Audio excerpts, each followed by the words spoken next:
Chica desapareció de camino al baile de graduación en 1999. 6 años después, un empleado del depósito de chatarra lo encontró en la espuma de su asiento de automóvil. El herrero, Raúl Mendoza, llevaba 3 horas desmontando el viejo Chevrolet Cavalier azul cuando encontró algo extraño en la espuma del asiento del conductor. Sus manos callosas se detuvieron cuando tocó un objeto duro envuelto en plástico. Lo extrajo cuidadosamente de entre los manantiales oxidados. Era un anillo de graduación de la escuela secundaria Benito Juárez, clase de 1999, grabado en la Torre Herrera. Raúl conocía este nombre. Toda la ciudad de Puebla recordó a Esperanza Herrera, la joven de 17 años que desapareció cuando se dirigía al baile de graduación hace 6 años. Diego Herrera recibió la llamada de Raúl esa misma tarde. Su hermana menor había sido declarada oficialmente muerta hace 2 años, pero nunca había dejado de buscar respuestas. A los 25 años, Diego trabaja como mecánico en el taller de su padre y dedica cada momento libre a investigar el caso. Encontré algo que pertenecía a su hermana, le dijo Raúl por teléfono, en un automóvil que llegó hace una semana. Diego cerró inmediatamente el taller y condujo los 20 kilómetros hasta el almacén. Raúl lo esperaba junto al Chevrolet desmantelado, sosteniendo una bolsa de plástico transparente.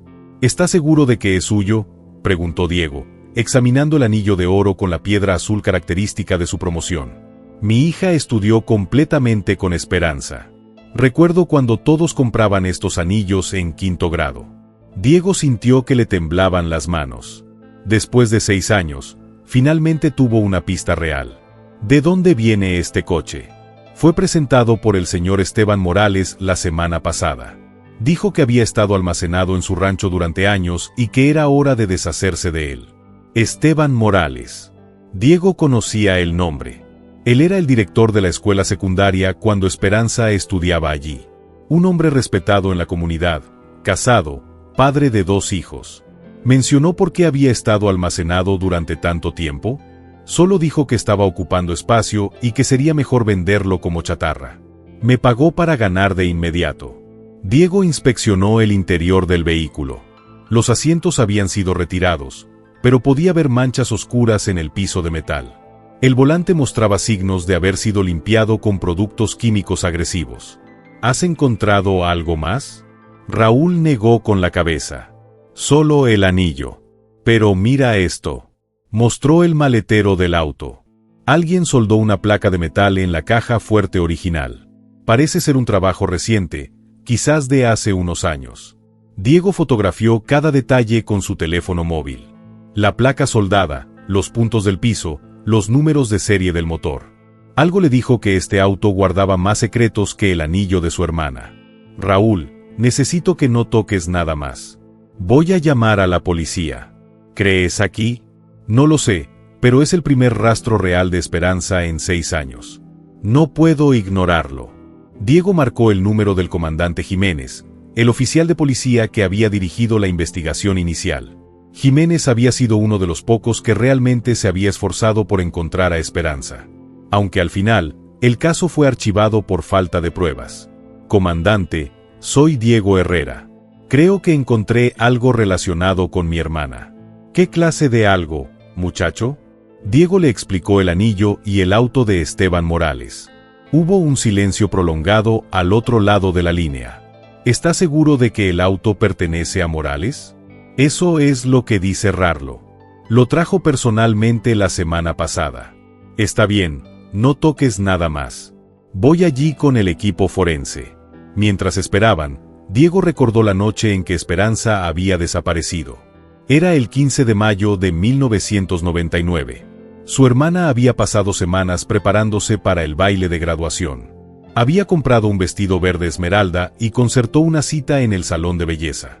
Su novio, Roberto Vázquez, vino a buscarla a las 7 de la noche. Pero Roberto nunca llegó. A las 8 en punto, Esperanza decidió ir sola al baile. Les dijo a sus padres que tomaría un taxi y regresaría antes de la medianoche. Esa fue la última vez que un miembro de la familia la vio. La investigación inicial fue exhaustiva. La policía interrogó a Roberto, quien tenía una coartada sólida. Había estado en el hospital con su madre, que había sufrido un ataque al corazón esa tarde. También entrevistaron a compañeros de clase, maestros y conocidos. Nadie había visto a Esperanza llegar al baile. Los taxis locales han sido revisados. Ninguno de ellos recordaba haber llevado a una chica con un vestido verde esa noche.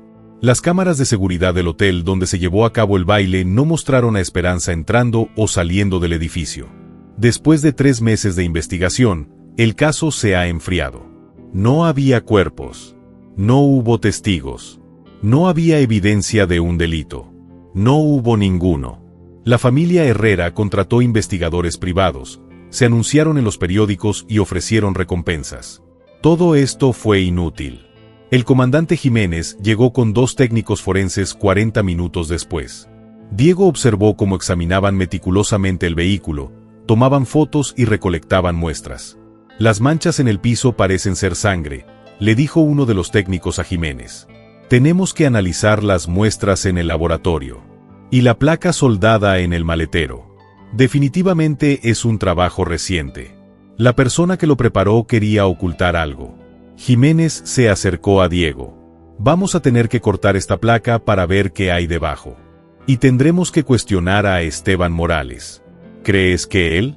No quiero especular todavía, pero es sospechoso que este coche esté apareciendo ahora después de tantos años. Diego sintió una mezcla de esperanza y terror. Después de 6 años de incertidumbre, finalmente había una oportunidad real de averiguar qué le había sucedido a su hermana. Pero también sabía que las respuestas podrían ser más terribles de lo que había imaginado.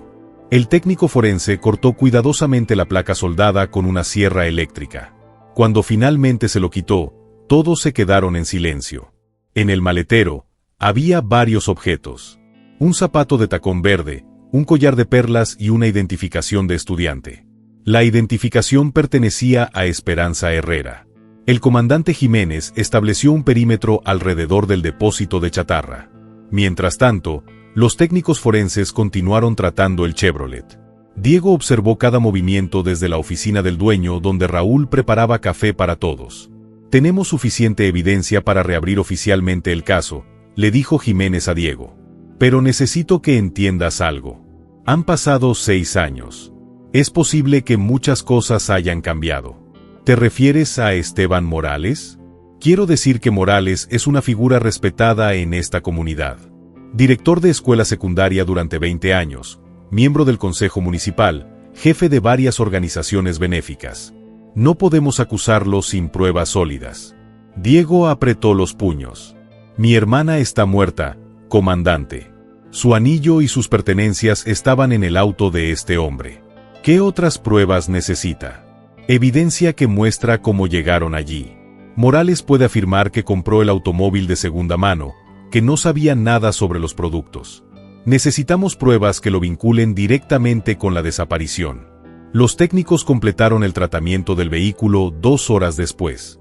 Además de las pertenencias de Esperanza, encontraron fibras de tela verde que coincidían con la descripción de su vestido y varias huellas dactilares. Parcial en diferentes superficies. El procesamiento de huellas dactilares llevará tiempo.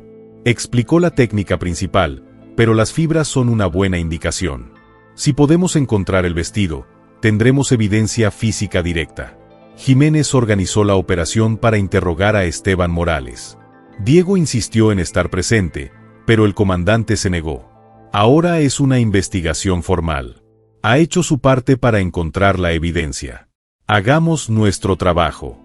Diego regresó a casa esa noche con más preguntas que respuestas. Su madre, Elena, lo estaba esperando en la cocina. A los 52 años, había envejecido considerablemente desde la desaparición de Esperanza. Su cabello alguna vez fue de un negro brillante, ahora completamente gris. ¿Es cierto lo que dicen en las noticias? Solicitado. ¿Han encontrado alguna esperanza? Diego le mostró las fotos que había tomado en el almacén. Elena se tapó la boca con las manos cuando vio el anillo de graduación. Siempre supe que algo malo le había pasado. Una madre siente estas cosas. La policía interrogará mañana a Esteban Morales. ¿El director de la escuela?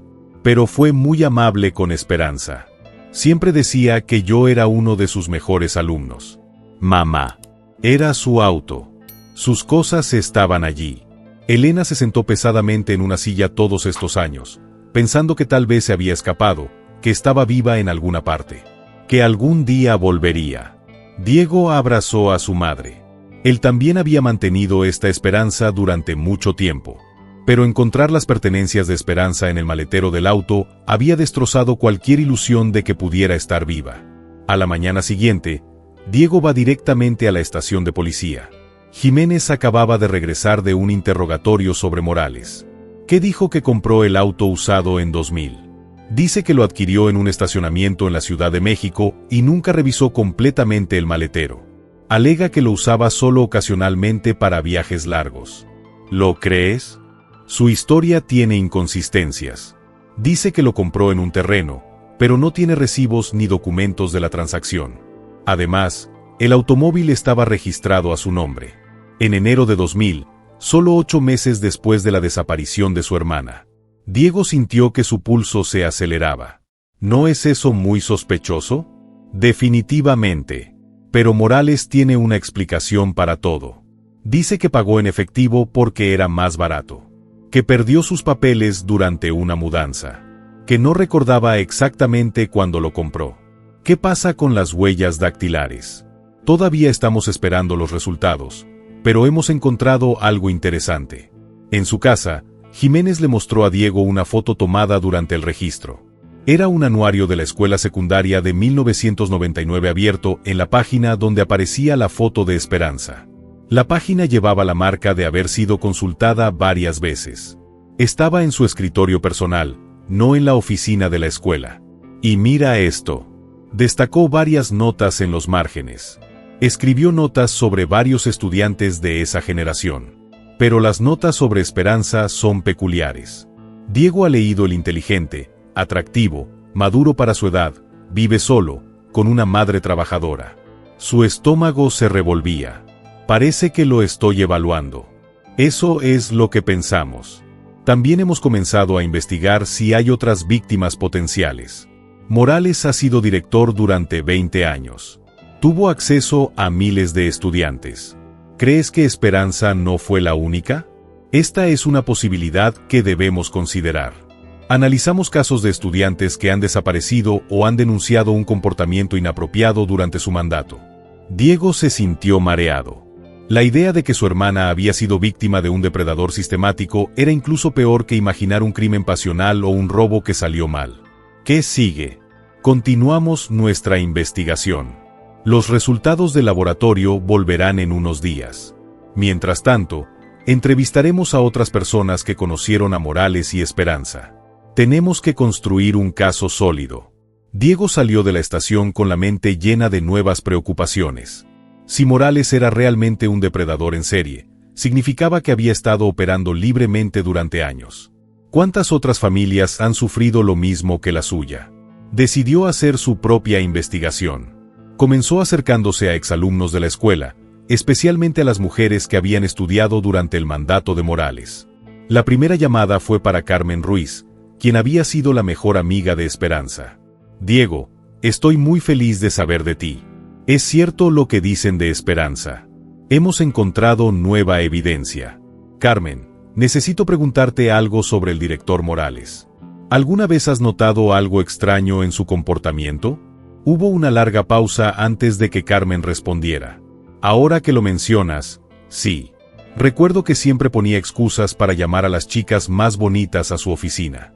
Dijo que era para discutir su rendimiento académico o sus planes universitarios, pero nunca llamó a los niños con la misma frecuencia. ¿Esperanza mencionó algo sobre estos encuentros? Una vez me dijo que se sentía incómoda porque Morales le preguntaba cosas muy personales sobre su vida familiar. Si tenía novio, si sus padres la vigilaban mucho. Le parecía extraño, pero pensó que solo era un director preocupado por sus estudiantes. Diego sintió que se le erizaba la piel. ¿Ha habido otras chicas que hayan mencionado algo similar? Ahora que lo pienso, sí. Patricia Montes. Un día me dijo que Morales le había pedido que se quedara después de la escuela para hablar sobre su futuro. Cuando ella llegó, él había cerrado la puerta de la oficina y bajado las persianas. Le hizo algunas preguntas muy personales y luego trató de tocarle el hombro de una manera extraña. ¿Patricia informó esto? No. En ese momento, las chicas no hablaban de estas cosas. Teníamos miedo de que no nos creyeran o de que nos metiéramos en problemas. Diego terminó la llamada con una lista de nombres de exalumnos para contactar. Cada conversación le dio una imagen más clara del comportamiento de Morales. Era un depredador que había usado su posición de autoridad para acosar a los estudiantes durante años. Pero este L necesitaba pruebas que lo vincularan directamente con la desaparición de Esperanza. Diego decidió revisar todas las pertenencias de Esperanza que la familia había guardado. En la habitación de su hermana, ahora transformada en una especie de santuario, encontró su diario, cartas, fotografías y documentos escolares. Comenzó leyendo el periódico de los últimos meses antes de la desaparición. Las primeras entradas eran típicas de una queja sobre exámenes, comentarios sobre amigos, planes de graduación. Pero en marzo de 1999, el tono cambió. 3 de marzo de 1999. El director Morales me pidió que me quedara después de la escuela hoy. Dice que quiere hablar sobre mis opciones universitarias. Me preguntó si mis padres me daban suficiente libertad y si tenía un novio serio. Me sentí incómodo, pero supongo que solo quiere ayudar. Diego continuó su lectura con creciente ansiedad. 15 de marzo de 1999. Otra reunión con Morales. Esta vez, cerró la puerta y puso música clásica. Dice que es para crear un ambiente de confianza. Me preguntó sobre mi vida amorosa y si había tenido alguna experiencia íntima. Le dije que era muy personal y se rió y dijo que cuando tenga mi edad, entenderé que los adultos solo quieren proteger a los jóvenes. 28 de marzo de 1999. Morales me regaló un libro de poesía. Hoy dentro escribió una dedicatoria a una joven especial que merece amor y comprensión. Me da escalofríos, pero Carmen dice que probablemente sea agradable. Los últimos sets fueron los más inquietantes. 10 de mayo de 1999. Morales me pidió que fuera a su oficina mañana después de la escuela. Dice que tiene una oportunidad especial de charlar conmigo. No quiero ir allí, pero es el director. Mamá siempre dice que hay que respetar a las autoridades. 14 de mayo de 1999. Mañana es la graduación. Estoy emocionado, pero también nervioso. Morales me dijo ayer que quería despedirse de mí de una manera especial porque soy uno de sus estudiantes favoritos. Le dije que estaría ocupado con los preparativos para el baile, pero insistió en que encuentra tiempo para sí mismo. Me dijo algo muy extraño, que después de graduarme, entenderé muchas cosas de la vida que no entiendo ahora. La última inscripción estaba fechada el día de su desaparición. 15 de mayo de 1999. Hoy es el gran día. Roberto no puede venir porque su madre está en el hospital. Morales se ofreció a llevarme al baile. Dice que pasa por el hotel de camino a casa. Supongo que eso es bueno. Aunque algo me dice que no debería aceptar. Pero es demasiado tarde para tomar otra ruta. Diego sintió que el mundo se desmoronaba a su alrededor. Su hermana se había subido al auto de Morales la noche de su desaparición. Había evidencia escrita de que la había estado acosando durante meses. Inmediatamente llamó al comandante Jiménez. Encontré el diario de Esperanza. Morales la acosó durante meses. Y sobre todo, accedió a que la llevara al baile la noche de su desaparición. ¿Está seguro? Está escrito en su diario. Su última entrada dice que Morales se ofreció a llevarlo porque Roberto no podía ir. Eso lo cambia todo. Voy a conseguir este periódico de inmediato. Y necesito que no se lo cuentes a nadie más hasta que tengamos a Morales bajo custodia. ¿Lo detendrán? Con esta evidencia, podemos obtener una orden de arresto. Pero primero, quiero tener los resultados del laboratorio. Si las huellas dactilares confirman que Morales se encargó de los asuntos de Esperanza, tendremos un caso sólido. Una hora después, Jiménez llegó a la casa de los Herrera con 2 detectives. Elena lloró mientras leía las entradas en el diario de su hija. No sabía nada de todo esto. Esperanza nunca me dijo que el director la molestaba. Los depredadores son maestros en culpar o confundir a las víctimas, dijo uno de los detectives. Usan su autoridad para manipular la situación. Pero, ¿por qué la mató? Elena preguntó entre lágrimas. ¿Qué pudo haber pasado esa noche? Probablemente se resistió a sus avances, respondió Jiménez. Tal vez amenazó con denunciarlo. Los delincuentes sexuales a menudo recurren a la violencia cuando sienten que están siendo expuestos. Diego acompañó a la policía a la estación de policía para hacer su declaración oficial. Mientras esperaba en el pasillo, escuchó una conversación entre dos detectives. Los resultados del laboratorio llegaron hace una hora, dijo uno de ellos. Las huellas dactilares en el anillo y en la identificación coinciden con Esteban Morales. Y las muestras de sangre también coinciden con el tipo de sangre de Esperanza Herrera. Vamos a necesitar el ADN para una confirmación definitiva, pero eso es bastante seguro. Diego sintió una mezcla de alivio y enojo. Finalmente tenían pruebas sólidas contra Morales, pero también significaba que todas sus peores sospechas eran ciertas. Jiménez salió de su oficina con una orden de arresto firmada. Vamos por Morales ahora. ¿Le gustaría unirse a nosotros para identificarlo formalmente? Diego asintió. Quería ver la cara del hombre que había asesinado a su hermana cuando se diera cuenta de que lo habían descubierto. Llegaron a la casa de Morales en Lomas de Angelópolis, un barrio residencial de clase alta. Era una gran casa de 2 pisos con un jardín bien cuidado y 2 autos en el camino de entrada. La esposa de Morales, una elegante mujer de mediana edad, abrió la puerta. Buenos días, señora Morales. Estamos buscando a su esposo. ¿Puedo preguntar por qué? Jiménez le mostró la orden de aprehensión. Tenemos una orden de captura contra Esteban Morales por el asesinato de Esperanza Herrera. La mujer se puso pálida. Debe haber un error. Mi esposo nunca está en casa. Sí, está en su estudio. Pero es ridículo. Esteban es un hombre respetable. Nunca lastimaría a nadie. Los detectives entraron a la casa. Morales se sentó detrás de un gran escritorio, leyendo documentos. Cuando vio a la policía, su expresión cambió de inmediato. Esteban Morales está detenido por el asesinato de Esperanza Herrera, anunció Jiménez. Morales se puso de pie lentamente. Era un hombre alto de unos 60 años de edad, con cabello gris, bien peinado y anteojos. Llevaba un suéter azul marino y pantalones de vestir. Tenía la apariencia de un educador respetable. Es un malentendido, dijo con voz tranquila. No maté a nadie. Tenemos evidencia de lo contrario. Sus huellas dactilares se encuentran en las pertenencias de la víctima. Por primera vez, Morales parecía nervioso. No sé de qué está hablando. ¿Recuerdas haber llevado a Esperanza Herrera al baile de graduación el 15 de mayo de 1999? Nunca llevé a esta chica a ninguna parte. Su diario dice lo contrario. Ella escribió que te ofreciste a llevarla porque su novio no podía ir. Morales permaneció en silencio por un rato. Diego pudo ver que su mente estaba trabajando rápidamente tratando de encontrar una explicación. Incluso si me hubiera ofrecido a llevarla, no significa que la maté. ¿Entonces admite que la tomó? No admito nada. Quiero un abogado. Los detectives lo esposaron y le leyeron sus derechos. Mientras lo sacaban de la casa, Morales miró directamente a Diego. No sabes lo que estás haciendo, le dijo. Hay cosas sobre su hermana que no entiende. Diego sintió que se le helaba la sangre. Morales trató de manipular la situación, de hacerle dudar de su hermana. ¿Qué quieres decir con eso? Su hermana no era la niña inocente que crees. Jiménez lo interrumpió.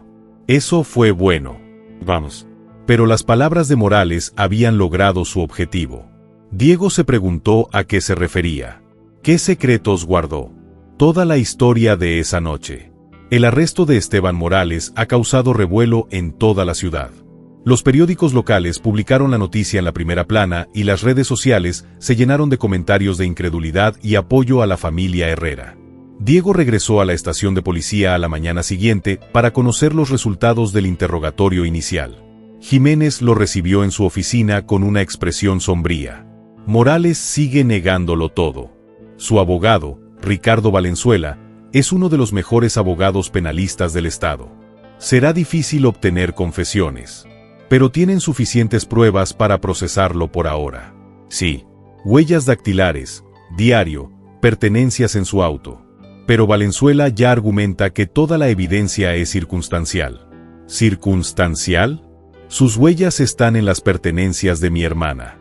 Su defensa argumentará que encontró las pertenencias personales en el automóvil cuando lo compró y que nunca las denunció porque no sabía quiénes eran. Dirán que los tocó por curiosidad, nada más. Diego sintió que la frustración crecía en su pecho y en el periódico. ¿Cómo explicas que ella escribió que la iba a llevar al baile? Argumentarán que el periódico no prueba que realmente se la llevó. Podemos decir que cambió de opinión, que tuvo otra ronda. Que el periódico solo refleja sus planes, no lo que realmente sucedió. Es ridículo, pero es suficiente para crear una duda razonable. Necesitamos más evidencia. Algo que lo conecta directamente con el momento del crimen. Jiménez le dio a Diego una lista de nombres. Estos son exalumnos y maestros que han trabajado con Morales durante los últimos 20 años. Necesitamos hablar con todos para establecer un patrón de comportamiento. Diego ha revisado la lista. Reconoció varios nombres, incluidos algunos de sus propios maestros de secundaria. Ya he hablado con Carmen Ruiz y Patricia Montes. Ambos confirmaron el comportamiento inapropiado. Es un buen comienzo. Puedes contactar con otras personas. Diego pasó el resto del día haciendo llamadas telefónicas. La mayoría de los exalumnos estaban dispuestos a hablar y sus testimonios revelaron un patrón. La clase de Ana Sánchez de 1995 Morales siempre ha encontrado excusas para llegar a los estudiantes. Un abrazo paternal que duró demasiado. Nos ponía la mano sobre los hombros cuando examinaba nuestro trabajo. Varios de nosotros hemos hablado de ello, pero nunca hemos informado de nada oficial. Lucía Torres, clase de 2001, me pidió que me quedara después de la escuela para recibir apoyo adicional. Cuando llegué, había puesto música romántica y cerrado las cortinas. Me preguntó si tenía experiencia con hombres mayores y si mi familia me daba suficiente afecto. Me fui de inmediato. María González, clase de 1997, en mi última semana de clases, Morales me pidió que fuera a su oficina a despedirme. Me dio un collar y me dijo que era especial para él. Luego trató de besarme. Le dije que se lo iba a decir a mis padres y estaba furioso. Amenazó con arruinar mis calificaciones si hablaba. Cada testimonio confirmó lo mismo. Morales había usado su posición para acosar a los estudiantes durante décadas.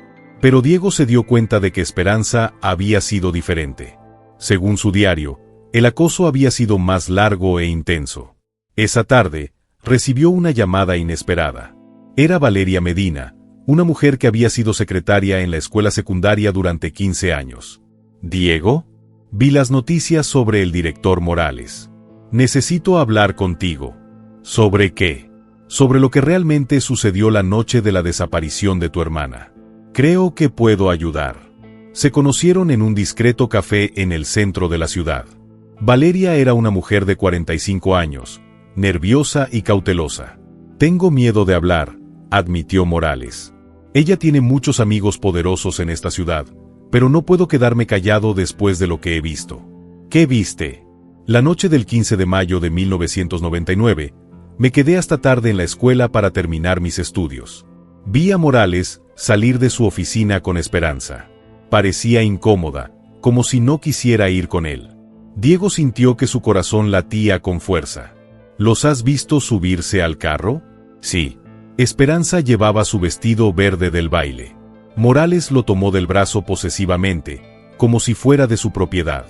¿Por qué nunca dijiste nada durante la investigación inicial? Valeria miró hacia abajo. Porque Morales me amenazó. Al día siguiente, me llamó a su oficina y me dijo que si hablaba de algo sobre esa noche, iba a perder mi trabajo. Tengo 2 hijos dependientes. Diego necesitaba este trabajo. Había otras personas que lo sabían. El conserje, don Felipe, también los vio. Pero a él le pasó lo mismo que a mí. Morales amenazó con despedirlo si hablaba. ¿Don Felipe sigue trabajando en ello? Se jubiló hace 3 años. Pero creo que estaría listo para hablar ahora. Diego se puso en contacto inmediatamente con Jiménez para informarle de los nuevos testigos. El comandante organizó conversaciones oficiales con Valeria y Felipe. Felipe Ramírez tenía 70 años y había trabajado en la escuela secundaria durante 30 años antes de jubilarse. Su testimonio fue aún más preciso. Vi cuando el director salió con la chica esa noche. Parecía asustada. Cuando llegaron al auto, trató de abrir la puerta del pasajero, pero el gerente la tomó del brazo y dijo algo. Ella negó con la cabeza, pero él insistió. Finalmente, subió las escaleras, pero parecía muy nerviosa. ¿Escuchaste lo que dijo? No exactamente, pero parecía que le estaba dando instrucciones. Como para decirle que no se preocupe, que todo estaría bien. ¿Qué hora era? Alrededor de las 7:30. Lo recuerdo porque mi turno terminaba a las 8 en punto y recogía mis cosas. ¿Los has visto volver? No. Salí a las 8 en punto. Pero al día siguiente, cuando escuché que la niña había desaparecido, inmediatamente pensé en lo que había visto. ¿Por qué no lo denunció en ese momento? Felipe guardó silencio por un momento. Morales me citó a su oficina 2 días después. Me dijo que había rumores de que estaba inventando historias sobre él.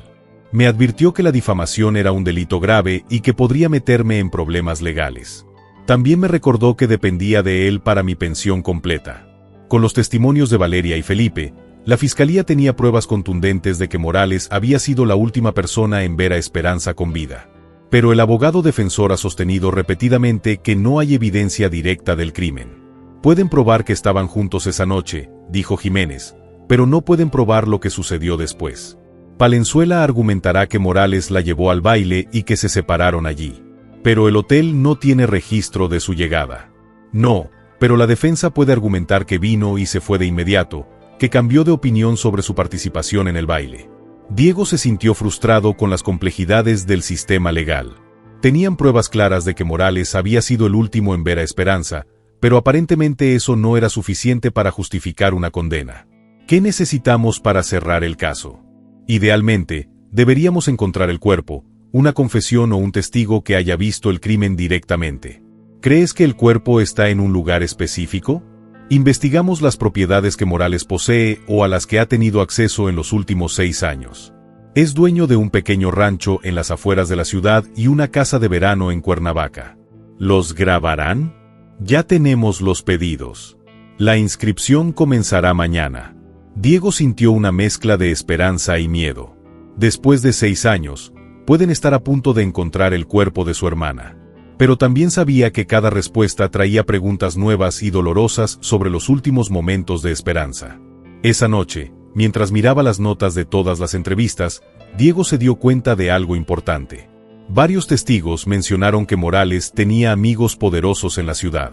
Si había logrado silenciar a los empleados de la escuela durante 6 años, era posible que tuviera cómplices o protectores en posiciones de autoridad.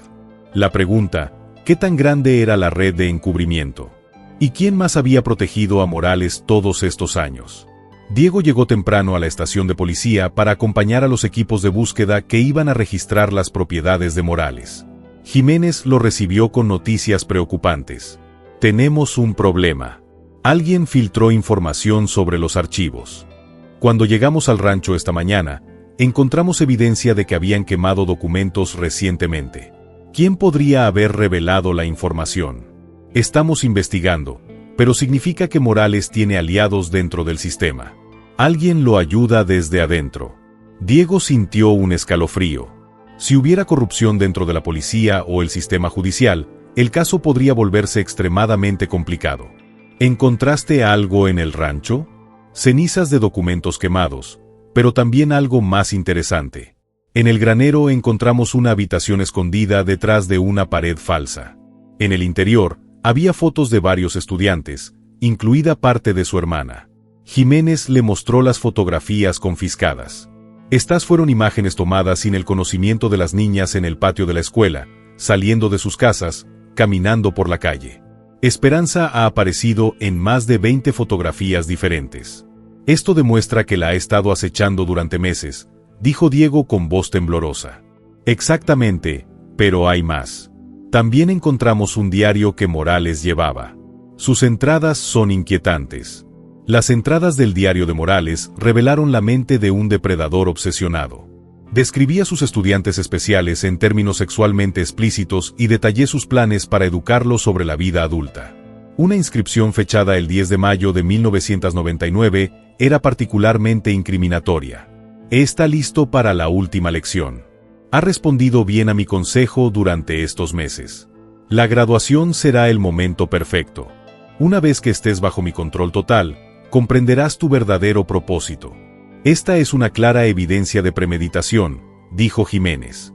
Planeaba agredir a su hermana durante semanas. Diego ya no pudo contener su ira.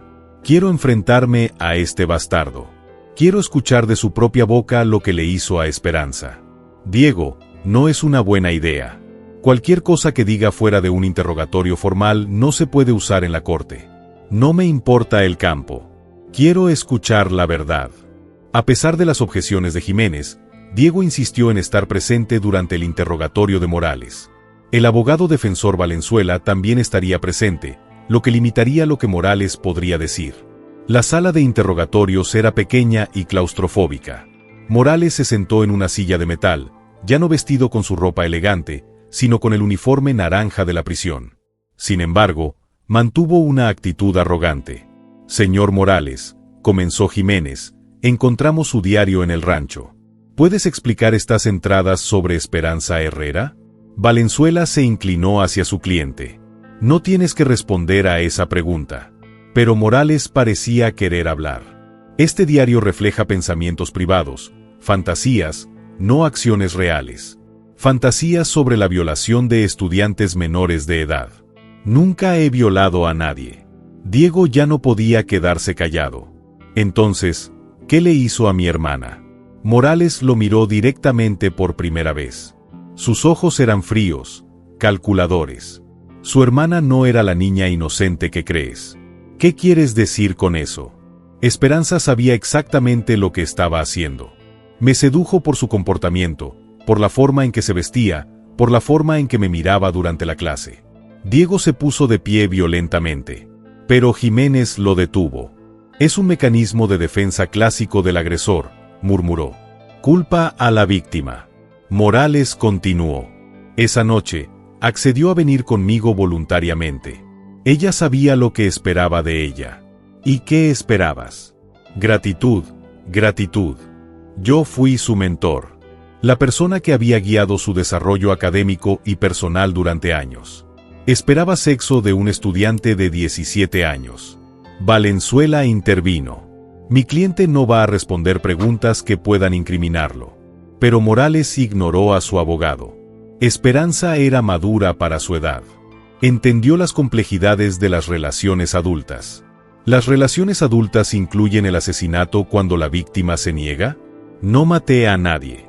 «Entonces, ¿dónde está mi hermana?»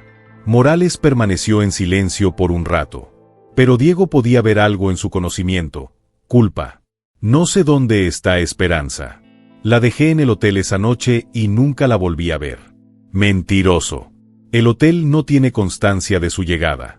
Los hoteles no registran a todos dentro y fuera». Jiménez interrumpió el intercambio. «Tenemos fotos que tomó de Esperanza sin su conocimiento. Tenemos su diario describiendo planes para atacarlo. Tenemos testigos que lo vieron llevársela esa noche. Sus huellas dactilares están en sus pertenencias. Todo esto es circunstancial. ¿Y el hecho de que sus pertenencias estuvieran en el maletero de su coche?» Por primera vez, Morales parecía nervioso. «Ya te he comprado este coche usado. No sabía que había cosas allí.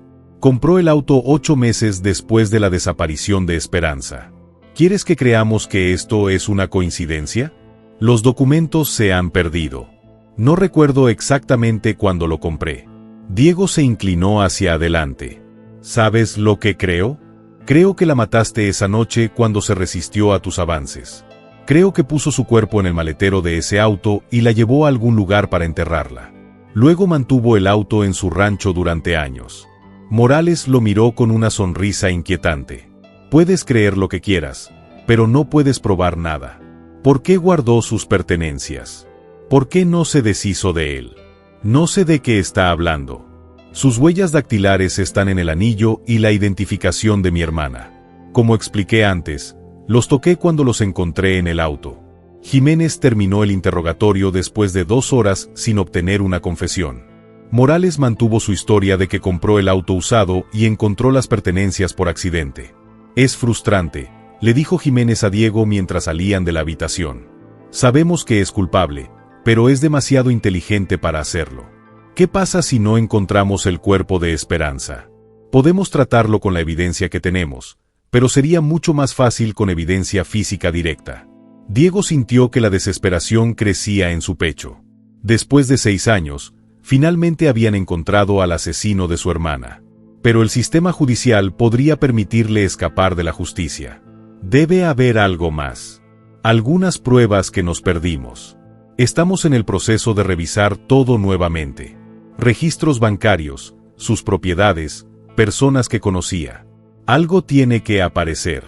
Esa tarde, Diego recibió una llamada inesperada de Carmen Ruiz, la mejor amiga de Esperanza. ¿Diego? Vi las noticias sobre Morales. Recordé algo que podría ser importante. ¿Qué? Una semana antes de graduarse, Esperanza me dijo que Morales le había dado una llave. Dijo que era desde una habitación especial donde podían hablar en privado sin interrupción. Diego sintió que su pulso se aceleraba. ¿Una habitación especial? ¿Dónde? No estoy seguro. Pero Esperanza parecía asustada. Cuando me lo dijo que no entendía por qué necesitaban una habitación secreta para hablar sobre universidades. ¿Mencionó si había estado en esa habitación? Eso creo. Dijo que Morales la había llevado allí una vez y que había cosas extrañas. Fotografías de antiguos alumnos, una cama, música romántica. Diego llamó inmediatamente a Jiménez. Con esta nueva información, si pudieran encontrar esta habitación secreta, podrían tener la evidencia física que necesitaban para cerrar el caso. La búsqueda de la habitación secreta comenzaría al día siguiente. Pero Diego sintió que Morales tenía más secretos y que el caso era más complejo de lo que habían imaginado. La búsqueda de la habitación secreta comenzó al amanecer. Diego acompañó a los investigadores mientras examinaban sistemáticamente todas las propiedades conocidas de la escuela. Su casa principal, rancho y casa de verano en Cuernavaca. En la escuela secundaria, encontraron una habitación en el sótano que se había convertido en una oficina privada. Estaba equipado con un sofá-cama, un sistema de sonido y las paredes estaban cubiertas con fotografías de estudiantes de diferentes clases. Esta debe ser la habitación de la que hablaba Carmen, dijo Diego mientras examinaba las fotografías. Esperanza apareció en varios de ellos, siempre en poses inocentes, pero tomadas sin su conocimiento. Los técnicos forenses encontraron evidencia preocupante. En la sala había cámaras ocultas, instaladas desde diferentes ángulos, y un archivo con videos de sesiones de asesoramiento con diferentes estudiantes durante varios años. Esto es evidencia de explotación sexual sistemática, explicó el técnico jefe. Morales había estado grabando a estudiantes menores de edad durante años. En uno de los videos, fechado 3 días antes de graduarse, Esperanza apareció nerviosamente sentada en el sofá mientras Morales le hablaba fuera de cámara. No tienes que preocuparte por nada, Esperanza. Confía en mí. Sé lo mejor para tu futuro. Pero, director, mis padres me están esperando para volver a casa después del baile. Tus padres no entienden las oportunidades que tienes. Sí, te he estado preparando para esto durante meses. ¿Prepararse para qué? Convertirse en una mujer completa. Experimentar lo que significa ser valorado por un hombre que realmente te aprecia. En el video, Esperanza se veía claramente incómoda. Creo que debería irme. Esperanza, siéntate. No hemos terminado de hablar. El video terminó abruptamente cuando Esperanza se levantó para irse. Diego tuvo que salir de la habitación. Ver a su hermana en los últimos días de su vida siendo manipulada por este depredador fue demasiado doloroso. Jiménez lo encontró en el pasillo. Sé que es difícil, pero este video es una evidencia crucial. Esto muestra claramente que Morales estaba preparando a su hermana. ¿Hay otros videos? Varios. Documentó sus sesiones con varios estudiantes durante años. Esta será la clave del juicio. Los investigadores también encontraron un archivo detallado que Morales había mantenido sobre cada una de sus víctimas. El archivo de Esperanza contenía información personal, fotografías, copias de sus ensayos escolares y notas detalladas sobre su progreso. Una nota fechada el 14 de mayo de 1999 decía: ¿Estás listo para la experiencia final? Mostró suficiente madurez y confianza. Mañana será perfecto. La graduación, las emociones fuertes, sus padres distraídos. Lo llevaré a la cabaña después del baile. ¿La cabaña?, preguntó Diego. ¿Qué cabaña? Jiménez revisó los registros de propiedad. No tenemos registro de que Morales fuera propietario de cabañas. Tal vez lo alquile o pertenezca a un amigo. Los investigadores ampliaron la búsqueda para incluir propiedades asociadas con familiares y conocidos de Morales. Después de varias horas, encontraron una grabación de una cabaña en el bosque de la Malinche, a 1 hora del pueblo, que estaba registrada a nombre del hermano de Morales. «Vámonos enseguida», decidió Jiménez. La cabaña estaba ubicada al final de un camino de tierra, rodeada de altos pinos y completamente aislada. Era una estructura rústica de un piso, con pequeñas ventanas y una chimenea de piedra. Diego tuvo escalofríos cuando vio el lugar. Era el escenario perfecto para un crimen aislado. Sin vecinos, sin testigos potenciales. Los técnicos forenses inmediatamente comenzaron a tratar la cabina. En el dormitorio principal, encontraron más cámaras ocultas y evidencia de que se había utilizado recientemente para sesiones con víctimas.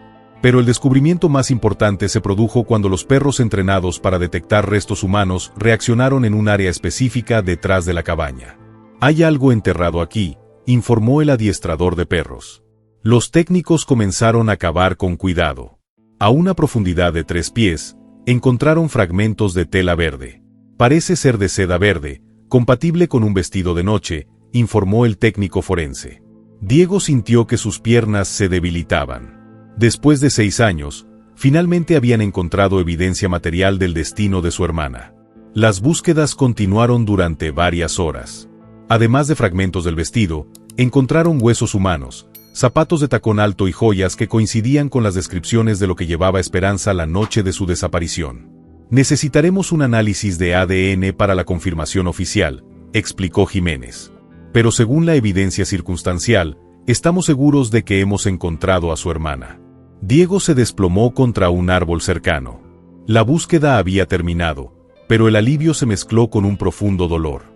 No había esperanza de que Esperanza estuviera viva en ninguna parte.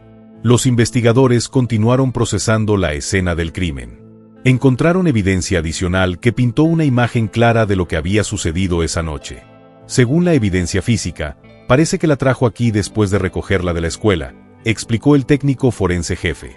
Las cámaras en la cabina sugieren que tenía la intención de escalar la agresión sexual. Cuando ella se resistió, él la mató. ¿Cómo murió? Los huesos muestran traumatismos en el cráneo consistentes con golpes con un objeto contundente. Probablemente murió de heridas en la cabeza. Diego cerró los ojos, tratando de no imaginar los últimos momentos de terror de su hermana. ¿Cuánto tiempo se quedó aquí después de matarla? De la evidencia, parece que enterró el cuerpo de inmediato. Y luego limpiaron la cabaña a fondo. Pero han dejado suficientes huellas para que podamos reconstruir lo que sucedió. Con el descubrimiento del cuerpo y evidencia adicional en la cabina, la fiscalía tenía un caso sólido contra Morales, pero Diego sabía que el proceso legal sería largo y doloroso. ¿Qué sigue? Nos enfrentamos a Morales. Con todas estas nuevas pruebas, esperemos que finalmente confiese y nos ahorre un largo juicio. Pero mientras conducían de regreso a la ciudad, Diego notó algo que lo había estado molestando durante días. Morales había operado durante décadas sin ser detectado. Había silenciado a los testigos. Había tenido acceso a propiedades secretas. Tenía información privilegiada sobre la investigación. Comandante, creo que Morales no actuó solo. Alguien más sabía lo que estaba haciendo. Alguien lo estaba protegiendo.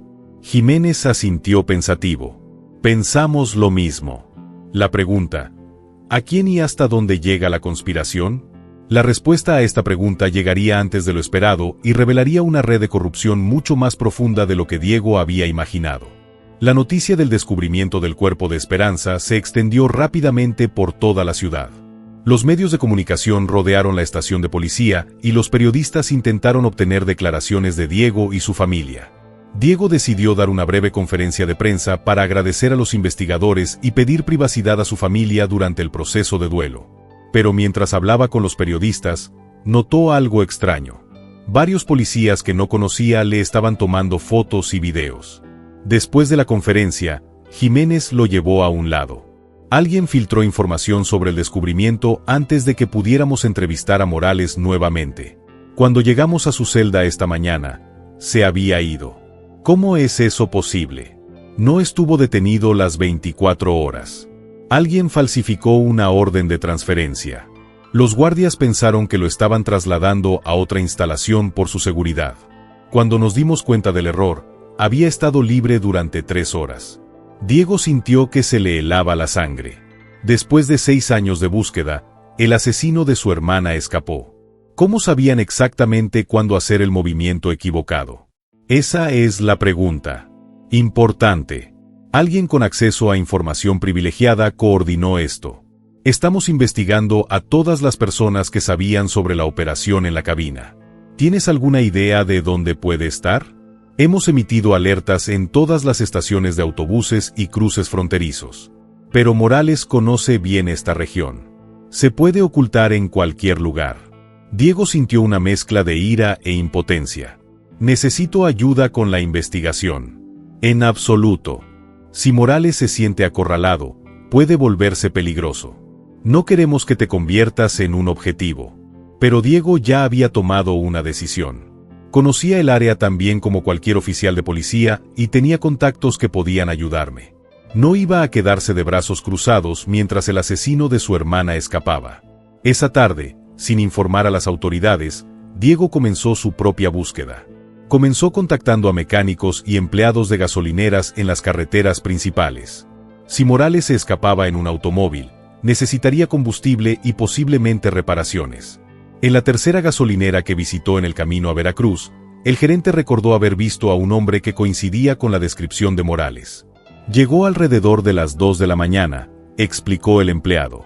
Conducía una vieja camioneta y pagaba solo lo mínimo por el combustible, como si no tuviera mucho dinero. ¿A dónde fue? Continuó por el camino hacia el puerto, pero parecía nervioso, como si estuviera huyendo de algo.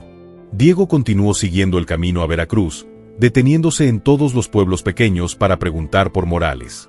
En un restaurante de camioneros, la camarera recordó haber servido el desayuno a un hombre que coincidía con la descripción. Estaba muy agitado, recuerda.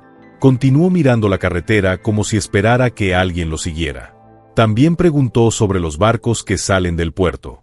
Diego se dio cuenta de que Morales estaba tratando de salir del país por mar. Inmediatamente llamó a Jiménez. Creo que está tratando de escapar por el puerto de Veracruz. Una camarera dice que preguntó por los barcos. ¿Qué está haciendo en Veracruz? Le dije que se quedara en casa. No podía quedarme de brazos cruzados mientras él escapaba. Diego regresó de inmediato. Estamos enviando equipos al puerto en este momento. Pero Diego estaba demasiado cerca para darse por vencido. Continuó hasta el puerto, llamando a conocidos para trabajar en los muelles. En el puerto, un trabajador portuario le dijo que un hombre había preguntado sobre trabajar en barcos mercantes esa mañana. Dijo que tenía experiencia administrativa y tuvo que abandonar el país urgentemente por razones familiares, dijo el trabajador. Se lo dirigía al capitán Herrera del carguero San Miguel, que sale esta noche para Guatemala. Diego sintió una descarga de adrenalina. Morales estaba en el puerto, tal vez ya a bordo de un barco que debía partir esa noche. Encontró el carguero San Miguel amarrado en el muelle 7. Era un viejo buque de carga con una tripulación reducida. Diego abordó sin permiso, buscando a Morales entre los contenedores y las cabinas. Lo encontró en la sala de máquinas, tratando de convencer al ingeniero de que lo dejara quedarse como temporal. Esteban Morales. Diego gritó desde la entrada de la habitación. Morales se volvió abruptamente al ver a Diego. Su expresión cambió de sorpresa a desesperación. «No entiendes», gritó Morales. «No quería que las cosas sucedieran así». «¿No lo quería? ¿Matar a mi hermana?» Esperanza se resistió más de lo que había anticipado. Se suponía que iba a ser diferente. Diego sintió pura rabia corriendo por sus venas. ¿Se suponía que debía hacerlo? ¿Su víctima consentida? Morales comenzó a retirarse a la parte trasera de la sala de máquinas. Era una chica especial. Solo quería enseñarle cosas sobre la vida. La asesinaste cuando se negó a ser violada. Fue un accidente. Cuando comenzó a gritar, traté de calmarla. Solo quería que se callara. El ingeniero del barco se había apresurado a buscar ayuda. Diego y Morales estaban solos en la sala de máquinas. Así que la mató para silenciarla. No tenía la intención de matarla. Pero cuando amenazó con contarles a todos lo que había sucedido, supe que mi vida terminaría. Mi familia, mi carrera, todo. Luego eligió salvar su reputación matando a una niña inocente. Morales había llegado al final de la habitación. No tenía otro lugar a donde ir. No entiendes la presión que ejerce la comunidad, mi familia, mis responsabilidades. No podía dejar que una chica arruinara todo esto. Diego se acercó lentamente. ¿Quién más lo hubiera creído? ¿Quién lo ayudó a encubrir el crimen? Durante 6 años, nadie me ayudó. Lo hice por mi cuenta. Mentir. Alguien lo ayudó a escapar de la prisión. Alguien ha protegido tu secreto. Morales miró hacia la escalera que conducía a la cubierta superior. Diego se dio cuenta de que iba a intentar escapar. No te muevas. Diego gritó. Pero Morales corrió hacia las escaleras. Diego lo persiguió, subiendo la cubierta del barco donde el viento del puerto golpeaba con fuerza. No podía escapar, gritó Diego. La policía está en camino. Morales llegó a la barandilla del barco y miró las aguas oscuras del puerto. Si me arrestan, lo contaré todo, le gritó a Diego. Diré quién más estuvo involucrado. Hay personas importantes que caerán conmigo. ¿Quién? ¿Quién más sabía lo que estaba haciendo? El alcalde conocía mis métodos especiales de disciplina. El exjefe de policía estaba al tanto de la existencia del salón de la escuela. Varios padres influyentes me han prestado especial atención a sus hijas. Diego se congeló. La red de corrupción era mucho más grande de lo que había imaginado. En ese momento, escucharon las sirenas de la policía acercándose al puerto. Morales miró hacia el agua. Prefiero morir antes que pasar el resto de mi vida en prisión. No seas cobarde. Enfréntate a las consecuencias de lo que has hecho. ¿Cómo lidió su hermana con las consecuencias de su resistencia? Diego ya no pudo controlar su ira. Se arrojó sobre Morales, pero el hombre mayor se hizo a un lado y trató de empujar a Diego por encima de la barandilla. Los dos hombres lucharon en la cubierta del barco mientras las sirenas se acercaban cada vez más. Finalmente, Diego logró atropellar a Morales y lo inmovilizó hasta que llegó la policía. Cuando Jiménez abordó el barco con su equipo, encontró a Diego sentado encima de Morales, quien finalmente había sido capturado. Está arrestado nuevamente, le dijo Jiménez a Morales. Y esta vez, no habrá más filtraciones. Pero las revelaciones de Morales sobre otros cómplices habían abierto una nueva dimensión en el caso. La investigación estaba lejos de terminar. De vuelta en la estación de policía, Morales fue puesto en detención máxima con guardias las 24 horas. Su intento de fuga había eliminado cualquier posibilidad de fianza. Jiménez organizó un interrogatorio formal en presencia de un fiscal y un taquígrafo oficial. A Diego se le permitió observar desde una habitación adyacente a través de un espejo de 2 caras. El abogado defensor Valenzuela abandonó el caso después de la fuga, diciendo que su cliente violó los términos de su representación. Morales ahora tenía un defensor designado por la corte y estaba claramente abrumado por la escala del caso. Morales, comenzó el fiscal, fue capturado en un intento flagrante de huir del país. Esto constituye una grave violación de las condiciones de su detención. Estaba asustado, respondió Morales. Sabía que había personas poderosas que no querían que hablara sobre lo que sé sobre qué personas. Morales se miró en el espejo de 2 vías como si supiera que Diego estaba mirando. En 20 años como director de una escuela secundaria, he visto mucho. He participado en actividades en las que han participado importantes personalidades de esta ciudad. El fiscal se inclinó hacia adelante. Más específicamente, ¿de qué actividades estás hablando? Había un grupo de hombres influyentes que estaban particularmente interesados en los jóvenes estudiantes. Facilité el acceso a cambio de protección y beneficios económicos. Diego sintió que su estómago se revolvía. El caso de su hermana era parte de algo mucho más grande y siniestro. ¿Puedes nombrar a estas personas? El alcalde Rubén Castellanos participó en varias sesiones educativas con estudiantes. El empresario Miguel Santamaría financió materiales y viajes escolares a cambio de acceso a las niñas que eligió. El exjefe de policía Fernando Vega me avisaba cuando había investigaciones que se acercaban demasiado. El fiscal tomó notas detalladas. ¿Estaban estas personas al tanto de sus actividades delictivas específicas? Sabían que estaba dando acceso a estudiantes menores de edad con fines sexuales. Solo se enteraron de Esperanza Herrera más tarde. ¿Qué le pasó a Esperanza Herrera la noche del 15 de mayo de 1999? Morales respiró hondo. antes de que viniera a recogerla de la escuela como habíamos acordado. Le dije que primero iríamos a buscar algo a mi oficina antes del baile. ¿Pero no fueron a bailar? No. La llevé directamente a la cabaña. Le dije que era una sorpresa especial celebrar su graduación. ¿Qué pasó en la cabaña? Al principio, Esperanza pensó que era solo una cena especial. Había preparado la obra con velas, música, champán. Le dije que quería celebrar sus logros académicos de una manera íntima. Diego cerró los ojos, pero se obligó a seguir escuchando. ¿Cuándo se dio cuenta de sus verdaderas intenciones? Cuando comencé a jugarlo. Le expliqué que esto era parte de su educación como mujer adulta, que yo era la persona adecuada para enseñarle sobre la intimidad. ¿Cómo reaccionó? Tenía miedo. Trató de salir del taxi, pero había cerrado la puerta. Le dije que se calmara, que no la iba a lastimar si cooperaba, pero se resistió. Comenzó a gritar y pelear. Me rascó la cara y trató de romper las ventanas. Le dije que dejara de hacer ruido, de lo contrario tendría consecuencias. El fiscal continuó con las preguntas y cada respuesta fue más horrible que la anterior. ¿En qué momento decidiste matarla? No fue una decisión. Durante la pelea, se cayó y se golpeó la cabeza contra la chimenea de piedra. Había mucha sangre. ¿Había muerto inmediatamente? No. Estaba inconsciente, pero respiraba. Podría haberla llevado al hospital, pero sabía que si sobrevivía, le contaría todo. Mi carrera, mi familia, mi reputación. Todo habría terminado. Entonces, ¿qué hizo? Morales bajó la cabeza. Tomé un atizador de la chimenea y lo golpeé varias veces en la cabeza hasta que dejó de respirar. Diego tuvo que salir de la sala de observación. Escuchar los detalles del asesinato de su hermana fue demasiado doloroso. Cuando regresó, el fiscal lo interrogó sobre el ocultamiento. ¿Qué hizo con el cuerpo? Esperé hasta muy tarde en la noche y la enterré detrás de la cabaña.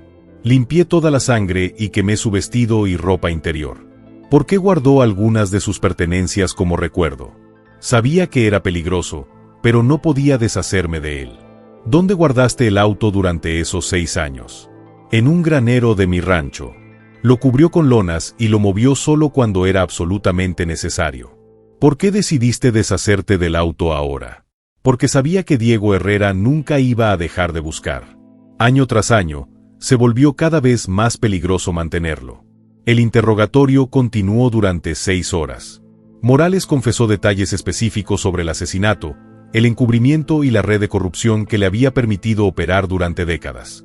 ¿Cuántos otros estudiantes han sido víctimas de su red en los últimos 20 años? Tal vez 50 o 60 chicas diferentes. La mayoría de ellos eran solo sesiones educativas. Esperanza es la única que muere. ¿Sesiones educativas? Abuso sexual, fotografía íntima, chantaje emocional. Pero siempre se les dijo que era parte de su educación, que era normal. Diego tenía náuseas. Su hermana había sido víctima de una red sistemática de abusos que había estado operando durante décadas. Al final del interrogatorio, Morales había confesado plenamente el asesinato de Esperanza y había implicado a varias figuras prominentes de la ciudad en la red de abuso. ¿Está dispuesto a testificar contra estas otras personas a cambio de consideración en su sentencia? Sí. Ya lo he perdido todo. Al menos puedo asegurarme de que también paguen por lo que han hecho. Una vez terminado el interrogatorio, Jiménez se reunió con Diego. Tenemos confesiones completas sobre el asesinato, pero ahora tenemos que investigar a todas las demás personas involucradas. ¿Cuánto tiempo tomará? Meses, tal vez años. Esta red involucra a personas muy poderosas que lucharán para protegerse. Diego se sintió abrumado. Después de 6 años de buscar justicia para su hermana, se dio cuenta de que su caso era solo la punta de un iceberg de corrupción y abuso. ¿Qué pasa con Morales? Ahora será procesado por asesinato en primer grado. Con su confesión y todas las pruebas materiales, probablemente será sentenciado a cadena perpetua sin posibilidad de libertad condicional. Era algo. Pero Diego sabía que ningún castigo podría traer de vuelta a su hermana o compensar los 6 años de dolor que su familia había soportado. La confesión de Morales respondió preguntas sobre lo que le sucedió a Esperanza, pero abrió nuevas preguntas sobre cuántas otras familias fueron víctimas de esta red depredadora. La confesión de Morales provocó una investigación masiva que involucró a agentes federales, fiscales especiales y expertos en crimen organizado. Diego vio cómo el caso de su hermana se convertía en parte de una investigación mucho más amplia sobre corrupción sistemática y abuso infantil. El primer arresto importante se produjo 3 días después de la confesión de Morales. El exjefe de policía Fernando Vega fue arrestado en su casa de retiro en Cuernavaca por cargos de obstrucción a la justicia, encubrimiento y complicidad en delitos sexuales. Diego asistió a la audiencia de Vega, donde el exjefe de policía negó todas las acusaciones. Esteban Morales es un hombre desesperado que está dispuesto a inventar cualquier historia para reducir su sentencia, dijo Vega a través de su abogado. Pero los investigadores habían encontrado evidencia física que corroboraba las afirmaciones de Morales.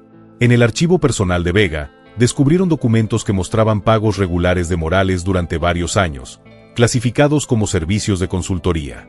También encontraron documentos que mostraban que Vega había intervenido personalmente para poner fin o redirigir varias investigaciones que estaban demasiado cerca de las actividades de Morales. En 1997, una estudiante llamada Rosa Mendoza denunció un comportamiento inapropiado por parte de Morales, explicó el fiscal federal en la audiencia. El informe fue atribuido al detective Carlos Ruiz, pero Vega transfirió el caso a otro detective que archivó la investigación sin completarla. En 1998, Vega y los padres de Patricia Morales volvieron a presentar una queja formal contra Morales. Vega intervino para asegurarse de que la investigación se minimizara. En el caso de Esperanza Herrera en 1999, Vega asignó el caso a investigadores junior y limitó los recursos disponibles para la búsqueda. Diego se dio cuenta de que la desaparición de su hermana podría haberse evitado si las investigaciones previas se hubieran llevado a cabo adecuadamente.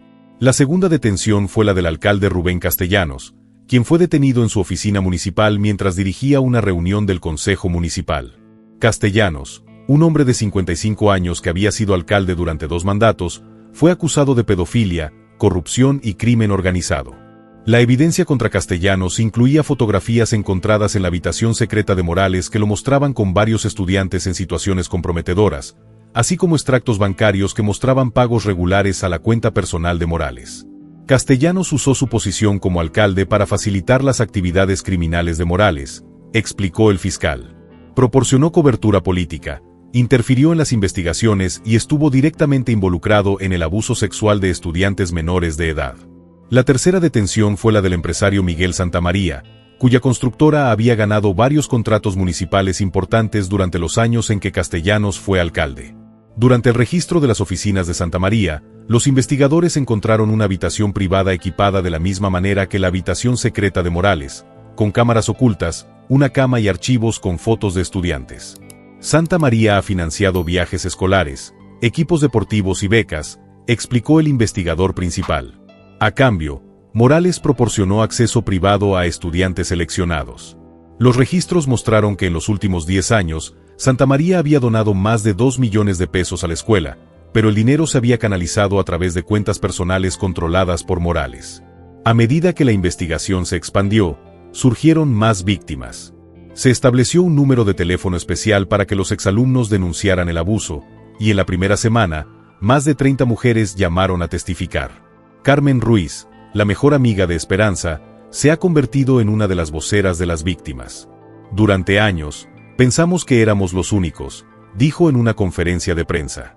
Morales nos hizo sentir que éramos especiales, que lo que estaba sucediendo era normal. Nos manipuló para que nos mantuviéramos callados. Ahora sabemos que había toda una red de hombres poderosos que abusaron de nosotros cuando éramos menores de edad. Es hora de que todos rindan cuentas. Diego ayudó a organizar un grupo de apoyo para las familias de las víctimas. Se dio cuenta de que muchas familias habían sufrido en silencio durante años, sin saber qué les había pasado a sus hijas.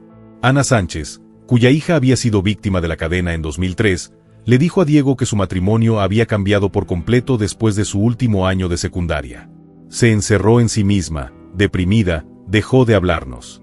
Pensamos que era solo el estrés de los exámenes universitarios. Ahora entendemos que estaba traumatizada por estos hombres. Ha estado en terapia durante años sin saber realmente qué le había pasado. Los testimonios revelaron un patrón sistemático de abuso que había afectado a generaciones de estudiantes.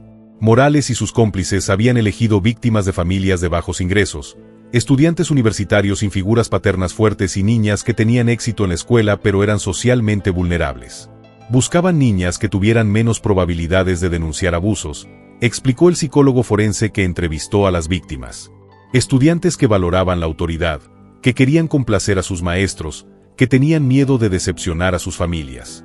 La investigación también encontró que la red tenía vínculos con grupos similares en otras ciudades. Morales había sido parte de una organización informal de educadores y funcionarios públicos que compartían recursos y métodos. Era una red nacional de depredadores que operaba bajo el pretexto de la educación, explicó el agente federal a cargo de la investigación. Utilizaron conferencias educativas, programas de intercambio de estudiantes y actividades extracurriculares para identificar y transportar a las víctimas. Diego estaba molesto por la magnitud del caso. Lo que comenzó como encontrar respuestas sobre su hermana se había convertido en la revelación de décadas de abuso sistemático. ¿Cuántas niñas fueron víctimas en total? Con base en los testimonios que hemos recibido hasta ahora, estimamos que ha habido más de 200 víctimas directas en los últimos 20 años solo en esta ciudad. A nivel nacional, podría haber miles. La investigación continuó expandiéndose, pero Diego sabía que nunca podrían recuperar completamente a todas las víctimas o procesar a todos los perpetradores. El daño era demasiado grande y había estado ocurriendo durante demasiado tiempo. Sin embargo, la exposición de la red había dado a las víctimas una voz y la esperanza de que otros depredadores pudieran ser detenidos antes de que pudieran seguir lastimando a más niñas. El caso de la esperanza había abierto una puerta que no se podía cerrar. La verdad, aunque dolorosa, finalmente estaba siendo revelada. 6 meses después de la confesión de Morales, los juicios han comenzado. Diego asistió a todas las audiencias, acompañado por su madre, Elena, y decenas de familias de otras víctimas que se habían unido para exigir justicia colectiva. El juicio de Esteban Morales fue el primero con su confesión completa y pruebas materiales condenatorias. El proceso fue relativamente rápido. El juez lo sentenció a cadena perpetua sin posibilidad de libertad condicional por el asesinato de Esperanza, así como a 60 años adicionales por los múltiples cargos de abuso sexual. Abusó de su posición de autoridad y confianza para explotar a estudiantes vulnerables durante décadas, dijo el juez de sentencia. Su comportamiento no solo ha destruido vidas individuales, sino que también ha corrompido toda una institución educativa. Morales no mostró remordimiento durante la sentencia. Incluso en sus observaciones finales, trató de justificar sus acciones. Proporcioné educación especial a las niñas que la necesitaban, dijo. Los preparé para el mundo real de una manera que sus familias no pudieron. Diego sintió náuseas al escuchar esas palabras, pero también se sintió aliviado de que Morales nunca saliera de prisión. El juicio del exjefe de policía Fernando Vega fue más complicado.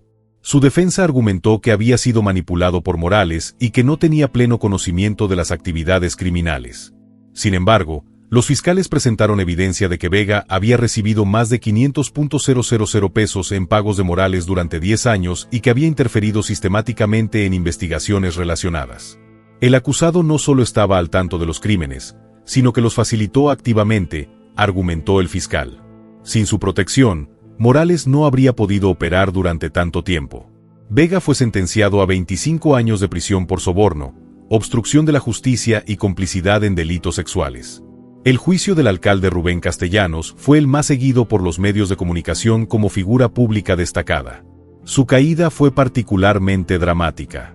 Las pruebas presentadas incluyeron videos de Castellanos participando en sesiones con estudiantes, extractos bancarios que mostraban pagos irregulares y testimonios de varias víctimas.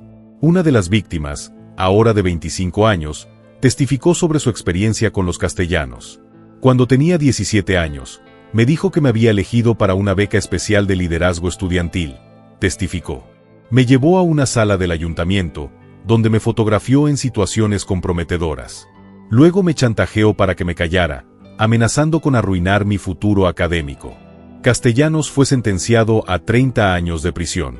Su sentencia incluyó la pérdida de todos los beneficios de pensión y la confiscación de propiedades adquiridas con dinero relacionado con actividades delictivas. El juicio de Miguel Santamaría reveló la extensión financiera de la red. Su empresa había utilizado contratos municipales inflados para generar fondos que luego se canalizaron hacia actividades delictivas. El acusado convirtió su empresa en una operación de lavado de dinero para financiar una red de abuso sexual, explicó el fiscal. Los sobrecostes de los proyectos públicos han afectado directamente a la financiación de los delitos contra menores. Santamaría fue condenado a 28 años de prisión y condenado a pagar más de 5 millones de pesos por la restitución de las víctimas. Durante los juicios, Diego trabajó con otros miembros de su familia para crear la Fundación Esperanza Herrera, una organización dedicada a prevenir el abuso sexual en instituciones educativas y apoyar a las víctimas de traumas. Queremos asegurarnos de que la muerte de Esperanza y el sufrimiento de todas estas niñas no hayan sido en vano, explicó Diego en la ceremonia de lanzamiento de la fundación. La fundación ha establecido varias capacitaciones apropiadas sobre consentimiento y límites en las escuelas, capacitación de maestros sobre cómo identificar y denunciar el abuso y servicios de asesoramiento gratuitos para las víctimas. También trabajaron con los legisladores para implementar nuevas leyes que requieren verificaciones de antecedentes más estrictas para los educadores y procesos de denuncia más efectivos para los casos de abuso. Un año después de los juicios, la escuela secundaria Benito Juárez fue completamente reorganizada. El edificio donde había operado Morales fue demolido y reemplazado por un nuevo centro de estudiantes con oficinas con paredes de vidrio para garantizar la transparencia en todas las interacciones entre adultos y estudiantes. Se instaló una placa conmemorativa en el nuevo edificio en memoria de Esperanza Herrera y todas las víctimas de abuso. Que su coraje inspire una vigilancia constante para proteger a los más vulnerables. Diego visitaba la tumba de Esperanza todos los meses.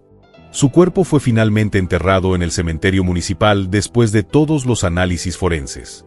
Espero que finalmente sepamos la verdad. Se lo he dicho durante estos años. Su caso ha ayudado a salvar a otras niñas. Tu muerte no fue en vano. Elena, su madre, había encontrado paz en el trabajo de la fundación. Ayudar a otras familias me ayuda a dar sentido a lo que hemos perdido, explicó. 5 años después del descubrimiento del anillo en el depósito de chatarra, Diego se casó con Patricia Montes, una de las víctimas sobrevivientes que había encontrado curación a través del trabajo de la fundación. En su boda, reservaron un momento para honrar la memoria de Esperanza y todas las víctimas que no habían sobrevivido. Esperanza habría sido mi dama de honor, dijo Diego durante su discurso. Si bien no puede estar aquí físicamente, su espíritu vive en todo el trabajo que hacemos para proteger a los demás. La investigación federal continuó durante años, identificando redes similares en otras ciudades y procesando a docenas de otros perpetradores. El caso de Esperanza Herrera se ha convertido en un punto de referencia nacional para las investigaciones sobre abusos sistemáticos en las instituciones. Diego continuó trabajando como mecánico, pero dedicó la mitad de su tiempo a la fundación. Había encontrado un propósito al convertir su dolor en acción constructiva. Nunca recuperaré a mi hermana, pensé, pero puedo asegurarme de que su historia ayude a evitar que otras familias pasen por lo mismo. En el 10º aniversario de la desaparición de Esperanza, Diego realizó una ceremonia comunitaria donde más de 500 personas se reunieron para honrar su memoria y celebrar los avances logrados en la protección de menores. Esperanza tenía 17 años cuando murió, dijo Diego en la ceremonia. Soñaba con estudiar medicina, con ayudar a los enfermos, con tener mi propia familia. Estos sueños han sido robados por hombres que han abusado de su poder, pero su memoria sigue viva cada vez que una niña se siente lo suficientemente segura como para denunciar un comportamiento inapropiado. Vive siempre que un instructor reconozca los límites apropiados. Vivir cuando nosotros, como comunidad, decidamos que proteger a los vulnerables es más importante que proteger a los poderosos. La historia de Esperanza Herrera se había convertido en algo más que un caso penal. Fue un símbolo de la importancia de nunca dejar de buscar la verdad, de la fuerza que puede provenir del dolor convertido en propósito y del poder de una comunidad unida para proteger a sus miembros más vulnerables. Diego sabía que siempre habría un vacío en su corazón donde debería estar su hermana. Pero también sabía que su incansable búsqueda de justicia había creado un legado que continuaría protegiendo a las futuras generaciones de estudiantes. La verdad sobre Esperanza finalmente había sido revelada, y esa verdad continuó salvando vidas. Años después de su muerte.